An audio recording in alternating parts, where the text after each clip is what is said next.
Welcome to Sweeping the Country. Is this the winter edition, Jimmy? I mean, I don't know what's going on where you are. This is going to be when people listen to this. It might be. Yeah. For the first time, temperatures in Texas to Tennessee are going below freezing for more than just a few minutes or a day. Yeah, and we're talking like zero. Yeah, that's for cold. Tennessee, it's cold, and 3 degrees, like 15 for Birmingham, Alabama. Woo. That's cold. Yeah. I mean, it's definitely cold for some people. I mean, we talk about being uncomfortable. That's one thing, but to some people, it's deadly. Yeah.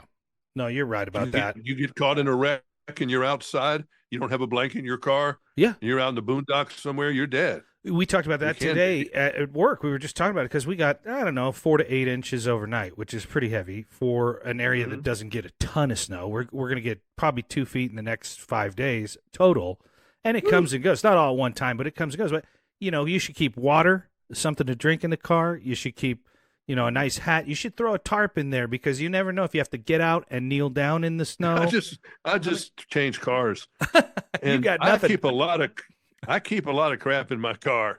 I mean, I really do. I mean, I've got a very sharp knife. That's good. Yeah, multi-tool's good. And what's the practical use of that is cutting yourself out of the seat belt if you get locked in there. Yeah, that's right. I forgot. That thing is a booger. Yeah, you've responded to many, I'm sure, rollovers and accidents over the years where that was. You got to be able to cut that seat belt because it does crazy things. And then I've got a really good. It's a nice. I'll show you this one. Yeah. I don't know if you can see it since we're seeing each other. Oh, that's a very powerful light. Is it flashlight? Is it magnetic also? With a magnet at the bottom, yeah. I have something similar to that. Yeah. You can get these at some, different kinds of stores, outdoor stores. Mm-hmm. It's got a blinking light on it, flash, a strobe. Yeah. And then it's got a very strong light. I keep that in there. I always keep some toothpicks, dental apparatus in there. Well, if you can't, I got a toothbrush in my car, so I guess that's okay. I buy those dry toothbrushes. Yeah, it's great. You buy those from Colgate, they're great. Then I really try to keep, a couple of waters, a couple in the back seat where they can just be stored. Yeah. So I try to keep 2 to 4 bottles of water in the car, and don't always do that. But do you carry? Does anybody anymore with the advent of all these lights that are USB chargeable, like the one you got, the one I got? I don't carry these, but I know there's people that do. Flares. Do you carry flares anymore? Does anybody? No, I never have. It's kind of. I'd probably burn myself up or explode the car or something. I don't know. Yeah, me too. So I do. I keep towels. Oh, that's a good idea too. I have it's like a milk carton basket, and I fill it full of towels and other things like that. In there because you never know when you're going to need towels for spillage. Oh yeah, or from just everything. No, you're 100%. And I keep right. one blanket. I think it's one blanket that was kept in there, and I got to check at that because I'm in the process of changing over cars. But I can't keep enough stuff in the car as far as I'm concerned. I have just like you. I got the Northwest edition though. I have a tow line. I have snatch blocks, and I have things like that. Little. I guess they would be things to hook up to trees and to pull people out of ditches. And I used to keep jumper cables. I have that. Yes. I guess I don't anymore. Well, you got to do that. I see them. You got to do that. Some of the modern cars, it's hard to find where you connect. The battery is hidden, or it's one of those lithium batteries, and I don't know if they're the same. I don't know how to hook up to that. Really, the one thing I don't do, and I mean. Number one, I just have to call AAA. I have a larger vehicle. If you have a pickup truck or you have an SUV, I couldn't change that tire if the communist army was walking up the street. Come on. I mean, it just isn't going to happen. So, I mean, I have to call somebody that's got the real pump thing. To boost it in the air. Yeah. Unless you're going to carry one of those, you can't put these big SUVs up on that little stupid jack that they provide. That ought to be illegal. It really no one should even have to try. That's really dangerous. When are they going to It's really dangerous. At some point, they're going to do away with it. I know my wife's car, her newer car, came with run flats. It didn't even have a spare anymore.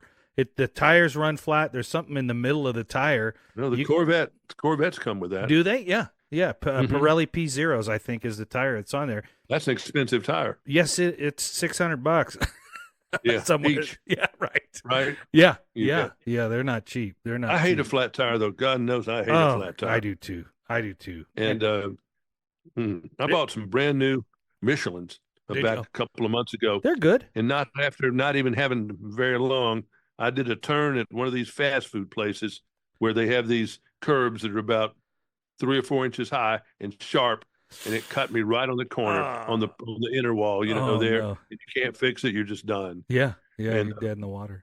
Jackasses. And if that happens when there's 2 feet of snow or a foot of snow on the ground and it's -8, you might be sitting there for a while. So the stuff to put in your car. I know it sounds like, oh brother, but really put some stuff in your car so that you can be comfortable at least.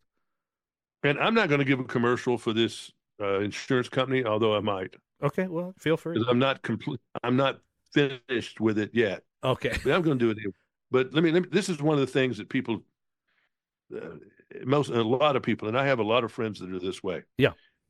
Anytime in my life, and in fact, I can go back to the 6th grade and I can see the guy that told me this. But anytime in my life that I've tried to save money, to cut a corner, instead of paying $100, I paid $60 for a comparable product. Yep.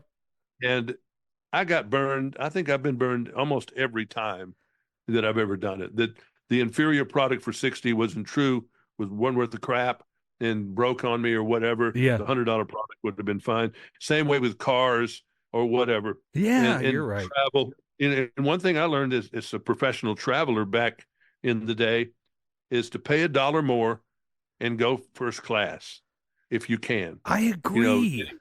Trying to save money back there in the back with the flying monkeys and everybody from the Wizard of Oz. Right. I don't want to do that. And, Where the doors because that I didn't do that, I got to fly in the front with some pretty crazy people over the years. I mean, I sat next to Olivia Newton-John for 4 hours. That's nice. With Dolly Parton for 4 hours. Holy cow. With with so many people. The guy that played the bad guy, he was in Tombstone. Played the bad guy in that. The bad guy. Talking about. He's dead now, unfortunately. Yeah. Val Kilmer? With him, I flew with the woman that was in the Helen Keller story, and Patricia Neal, who was an Oscar winner. Oh, yeah. I've flown with a lot of people. Just flying in first class, huh? Just flying in first class. That's sitting at the bulkhead. That's who got assigned next to me. I think people don't realize, too. I mean, it's pricey. There's no question. But when I recently flew back east, I was back in, where's Hartford in Connecticut, and went to Boston, and we did all that. When we flew back there, I paid $200 per leg. I had 2 legs going and 2 legs coming back. So $400, $800 round trip. I put myself in first class the entire way, and it was the most pleasurable flying experience I've ever had in my life. It was great. It was worth the $800 extra. And I don't have you can the do money. it. And a lot of times you can do it cheaper than that. Yeah. But wow. I mean, you're just, right. You are right. A lot of people just don't understand that. Yeah. But if I would have never been able to have as many miles as I've flown, millions. Mm-hmm. I'm a multi-million miler, lifetime platinum thing in American. I'm a multi-million miler, lifetime in Delta, and Southwest doesn't count like that. But if I'd had to fly the whole way, all that millions of miles on Southwest, I'm sure I'd be dead.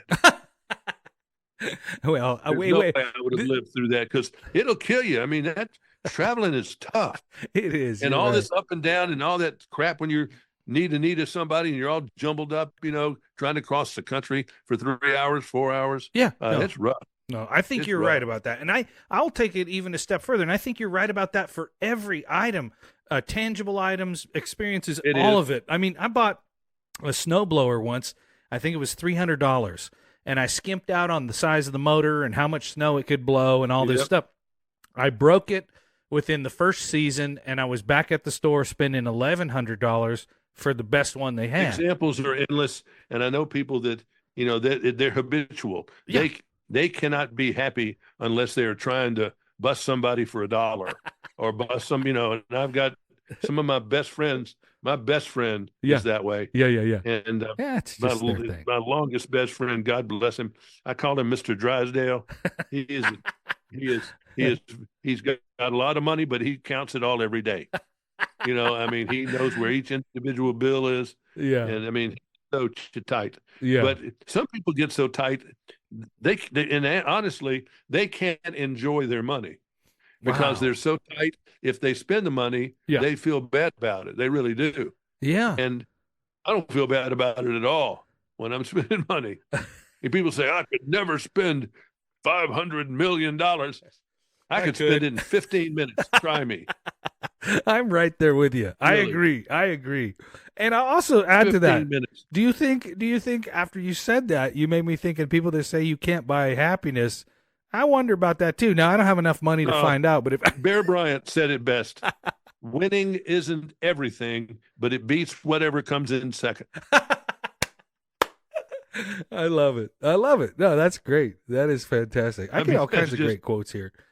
Last week you said you gave me a quote and I screwed it up, and it was something like, the older you get, the hours go by faster, but the hours go by slow, but the years go by faster. Is that right? Yeah, did I get it right? True. Yeah, it's true. Man, but I love that. I love that quote. It's true. Oh, I love quotes like water everywhere, but not a drop to drink. Yeah. God. And that's so fitting for everything. It's like, you're an old fart looking at all these women out there at this modeling convention, but it's water everywhere, right. But not a drop to drink. And a lot of truth in that, no doubt about it. No doubt. But, back to the insurance thing, that's where people save. A lot of people, and they push these in commercials. Yeah. You'll save money by going with Geico or whoever it is. Sure. And it's not the point of saving money. You can save money on how much you want to pay for insurance. Mm-hmm. Where you have to judge things, you got to judge with people taking care of you. How are they going to do when you have a claim? That's what you want to know. I agree. They're all not equal on taking care of claims. No doubt. By any stretch of the imagination. No doubt. If you have saved money and you've gone cheap with your insurance on your house, on your car, or whatever it is, I hope I'm wrong, but I think if the time comes and you've got to make a claim, they're going to be a little slow getting back to you and writing that check in reverse. I think you're right on the money there. And for years, I've stayed with one company for my auto, and lately have used them for my home too. I don't know how they'll be with my home, but I'm with them and I stay with them, and it's not the cheapest one. It's not the most expensive, but it's right there. It's not cheap. I use them because it's hassle-free. Every time I put a claim, it's hassle-free. I mean, the last accident, Jimmy, that I was in, they didn't even come out. They said, take pictures of... That's the one you got hurt bad in? No. That was before, just auto accident. The one I got hurt was a bike accident, and they were good too. But the car accident, when we did the whole thing, we took the pictures, sent them in, and they gave us an estimate. Didn't even come to the shop. They just took pictures, and it was everything, paid for everything. They got us a rental car, no hassle. I'll pay more for that. That is the one thing that the insurance companies do kind of get you on, and you got to do this in advance. Yeah, is that when you do lose your car because it's got to get worked on, or you lose your car because you totaled it, or you lose whatever it is. Yeah, you've got the replacement thing is really important.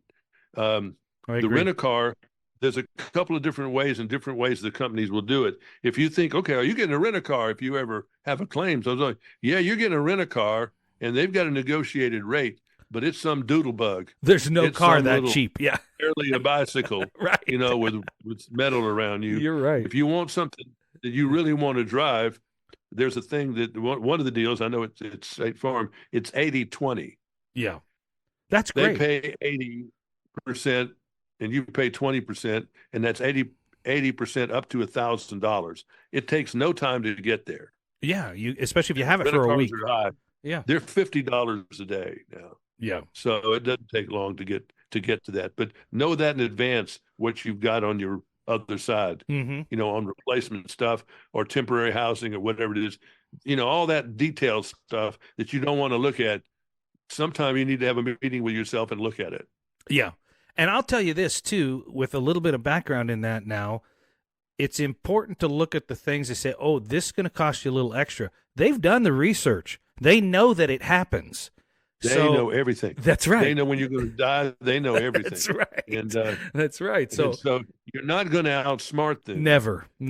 They're hoping that you never have a claim. That you're. They are, yeah. And they know to some degree that most people don't go out and wreck their car every day. Most people don't do all that. Yeah. But when you've had all these claims lately, that's what's killing them.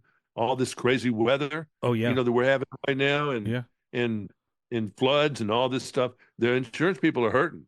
Yeah, I would agree. They're not making what they were making there. Yeah, and they got to get the money somewhere. But anytime they charge you for something extra and they say, oh, well, you want your steering wheel replaced, nobody does that. But for example, I don't think so. My steering wheel will never break. They've figured it out.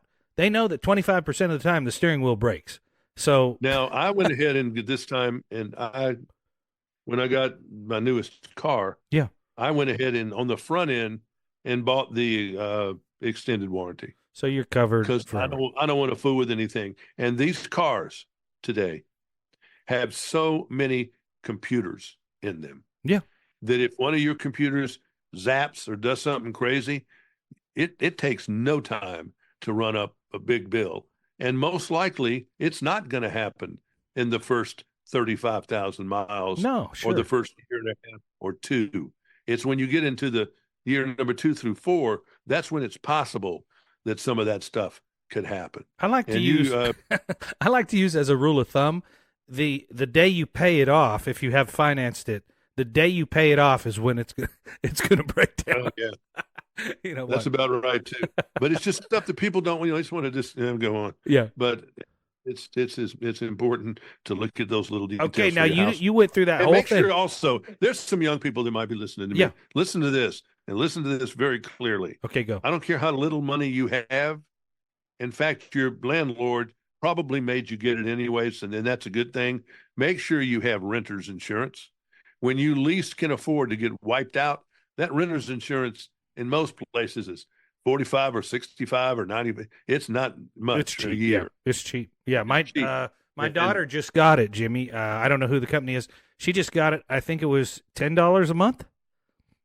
Could be. That's about right. That's nothing. I mean, it covers all our stuff. Yeah. Believe me. And you say, well, I don't need to do it. You don't know you don't need it. And there's so many bad people in the world breaking into stuff. You may not have much, but you have a computer and you have a phone and you have some things. It doesn't take long to get up to a couple of $1,000s. Yeah, it sure does. And so, it's going to make a big difference to somebody if you do that. So that's my insurance lecture. Okay, now wait a minute. You went through that whole thing and you gave a very, very light plug. I didn't hear it. I mean, just barely. Yeah, let me just say, from everything that I can tell, I've had them for a long time, and this is consistent, whether it was for the home or the car or whatever it was, State Farm. Okay. And so you not necessarily the cheapest, but you feel like they're the best bang for the buck for you. I know that the claims people, the way that it was handled for me, the urgency, they were so good, how they did it and orderly and organized and all that stuff. And it's almost over, but the fact how they did it, and I've been dealing with them before. Had a garbage truck hit me a couple of years ago. I wasn't even in the car when it happened. Yeah. It took time. They chased down the other company and good for did you. all that. Good. Okay. That's when I had to change the rent-a-car thing. But State Farm, man, they've been great. And I know that, you see all these competing TV commercials. Yeah, you do. For everything. And I had this long before those TV commercials, because Nationwide is on your side. Of course they are. Of course they are. Liberty, some of those pay for what you... so stupid. Yeah. I'm not buying emu. Why not, Jimmy? It's pay for what you need, not pay extra. Pay for what you need. It just all sounds like a bunch of crap. It's funny. I think the best way to, if you're trying to figure out which insurance to have, is to ask a friend that has it and see what the experience is like. Like you, if your experience has been good, you're probably gonna have a good experience. We're talking a lot of years under my belt here. Yeah, there you go. Different things. And it's ask been someone 100% good. Yeah, there you go. That's nice to hear. But anyway, so that's all good. Yeah. Another thing that's in my life is something we all hold dear: sleeping. Yeah. Are you not getting enough? What? Well, no, I'm not. Okay. I'm not getting.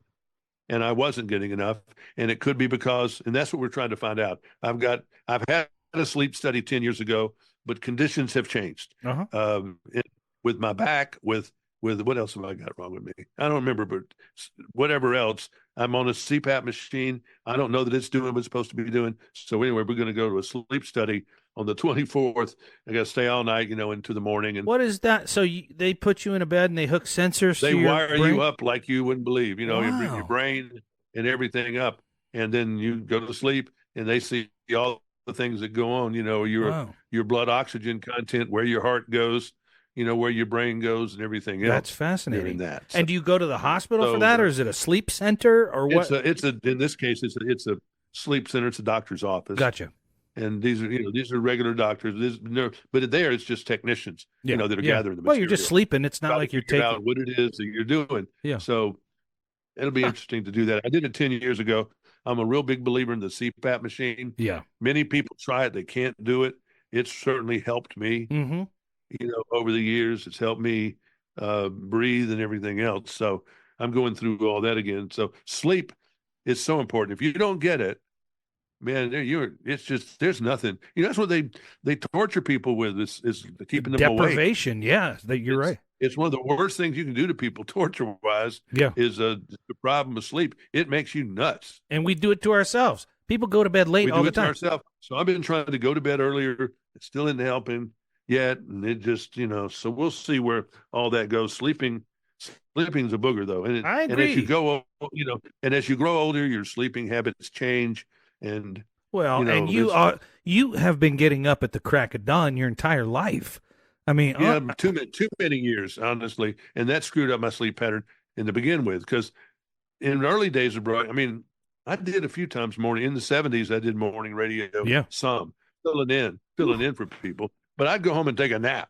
As soon as I got home at 10:30 or I had lunch real quick, I slept for 2 or 3 hours. I try, man. It's hard though. It's the middle of the day. For me, I got a pet. My wife works from home, so if she wants to do something, it's hard. I think I've been doing it. I don't need to do it 90%. Like I didn't need a nap today. Yeah. And I got enough sleep last night. What's your minimum for sleeping? I mean, what do you try for? 6, that's 7, changed 8? Over the years. I can't do. I underperform anything under 5. 5. Well, it's pretty good. I mean, I can't. Under 5. I need 5, 5.5, 6. Yeah. I'm really good. I'm much better at 7. Yeah. I can't do more than that. Really? The other night, because I don't know what was going on, and I woke up 2 or 3 times in this period, but it was the world's record for the last couple of years. Was like 9 hours and 56 minutes. You had to have been exhausted for some reason. But I must have been exhausted. Now, It was the end of the week and all that stuff. So yeah, no doubt. Well, I know that's less than they recommend for people your age and my age. I know they want us to sleep more. Yeah, they want you to sleep more. I couldn't do it if I wanted to, on the most part. Yeah. Well, I'm interested to see what happens. So that's a work in progress to see if if something's going wrong or they've got to do something with somebody. And then I've got this study to wrap things up with. All right, go. From Australia, so it must be good. Down under. Love can make people do crazy things. Okay. And now a new study is explaining why. Scientists in Australia have found that love really does scramble the human brain on a neurological level. So the love hormone within the brain, and it's responsible for placing our sweethearts on a pedestal when we first fall in love, and blah, blah, blah. So love can make you crazy. I totally agree. Actually crazy. Not figuratively, actually, yeah. Yeah.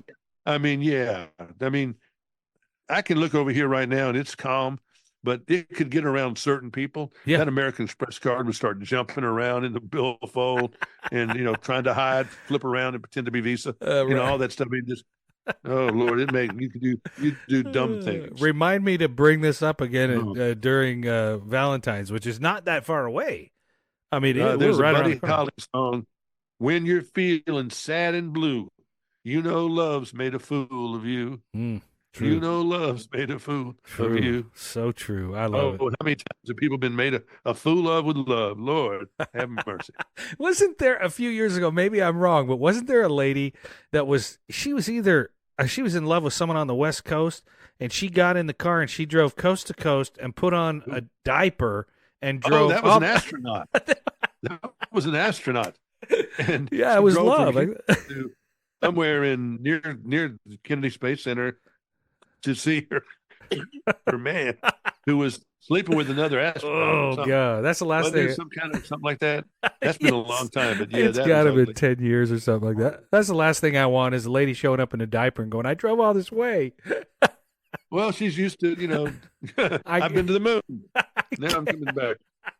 I love it. But there's so much craziness in the world, and and what we're not talking about because we don't want to talk about is politics. It's just sad more than anything else. yeah, The border thing is sad and screwed up, and almost feels like a hopeless situation. Because the only thing any of these things are ever going to get fixed from, whether it's the Middle East, whether it's the border, or whether it's the Republican and Democrats, is for people to put their partisan down and try to get together and work out a real negotiation where we can fix the border because Democrats can't do it, Republicans can't do it. So someone's going to have to do it with a compromise. Yeah. It's a word called compromise.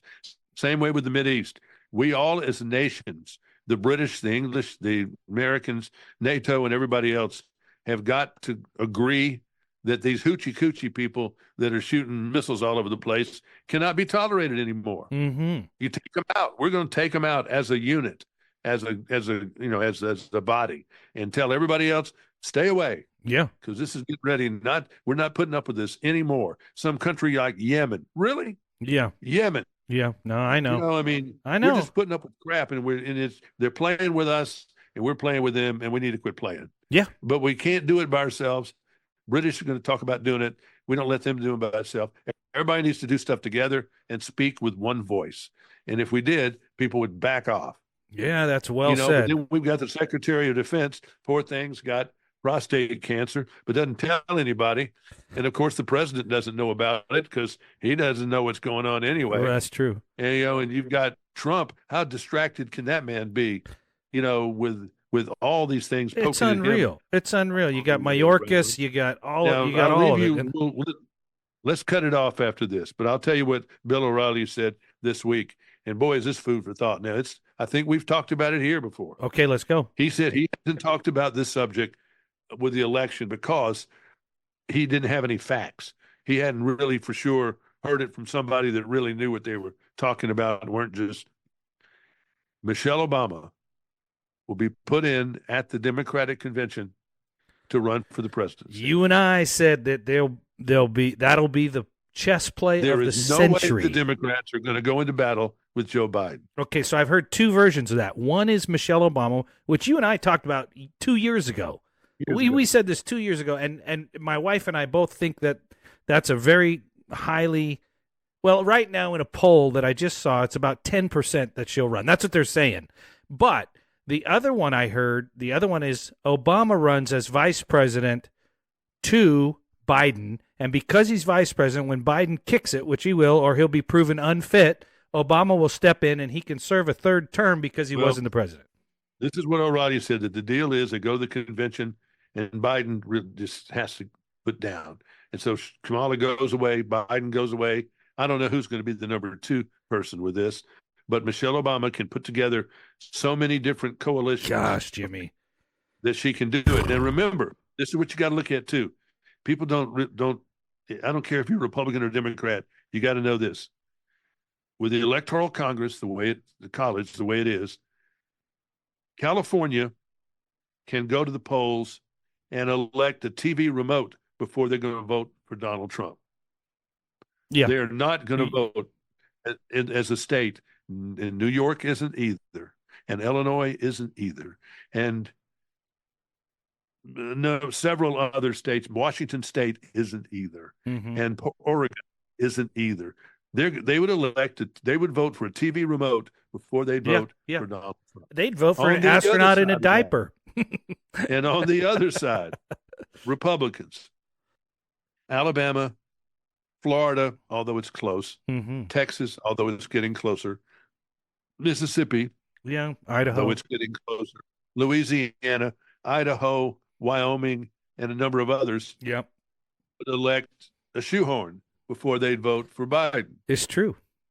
It doesn't matter who the candidate is for some of these people. So you've just got the independents that can turn it either way. Now, even in Georgia, because of the way that the coalitions have put things together up there. That's right. Atlanta controls the whole state. So, but it's a red state. Tennessee, the same way. It's still red. Mm-hmm. I don't think it matters, what puts up. But again, it doesn't matter who the candidate is. The people are going to vote who the people are going to vote for. So you've got a couple of swing states, maybe Michigan, maybe Ohio, maybe in Iowa, maybe a few other places like that. So that's where it matters. There's no doubt. They say that Michelle Obama would be able to put together a coalition of people that would include independents. She would be the first Black female president. Yeah. That punches a lot of buttons with a lot of people. And I'll just say it. If you don't know, if you listen to this podcast, I'm fairly conservative. I don't, there's no hiding behind that, but I would think it would be a slam dunk for the Democrats to put her in there. There would be no contest. Absolutely. And I just say that because of all the people she reaches. Yeah, they do. Yeah, they do. No doubt about it. And it goes to show even more with Biden not knowing that the Secretary of Defense, he hasn't talked to him in that many days, and he's the Secretary of Defense, and we've got half the fleet out in the Mediterranean having bombs around him. I mean, please, come on. He's not running anything up there.